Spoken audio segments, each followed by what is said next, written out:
Kirsten Evans is Executive Director of In Defense of Christians. And Kirsten, what specific threat do Christians in the Mideast especially face from ISIS? Christians in the Middle East experience a wide range of threats from ISIS in the Middle East.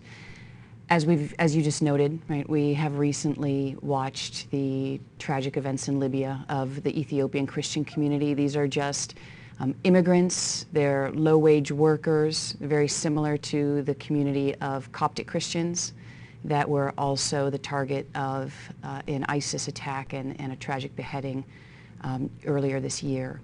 So Christianity in the Middle East, particularly in Egypt and in Syria, where ISIS has taken ground and is trying to make its Islamic State, has experiences threats there. We've seen Christian communities being exiled. We've seen people taking hostages, entire towns. We've seen horrible acts of violence and beheading and a general ethnic cleansing of the area. Do you think Christianity in that region can survive, or is it doomed? Well, we certainly hope it can survive, Brian. Christianity in the Middle East has been there as long as Christianity has existed, right? It's really the cradle of Christianity. Christianity in the Middle East is very diverse. So if you look at a country like Egypt, has almost 4 million Coptic Christians that live in Egypt. There's many nations in the Middle East where Christians live very peacefully and very well integrated into their communities, in Lebanon or in Jordan.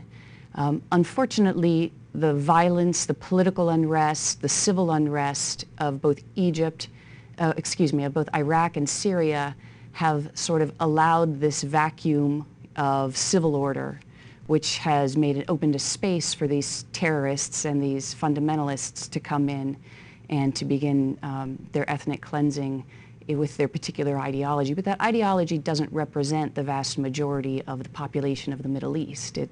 They're small extremist groups that are looking to impose their ideology on both communities and on territory. And yet we see these Christians being martyred. That's how Pope Francis refers to them, as martyrs.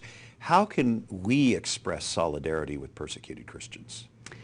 You know, it's interesting, Brian. I was just at the UN last week, and in a certain way, we're all watching the situation of Christians across the globe, right? And I hear a lot of Christians, Catholic and non-Catholics, say, I didn't even know there were Christians in the Middle East. And this has been a very big learning moment for many people. I didn't realize. And as I mentioned, Christianity has been there since its very inception in the Middle East. So I think we're seeing more and more an awakening of the broader Christian community, definitely within the United States, within Europe. We're beginning to realize that these communities are there.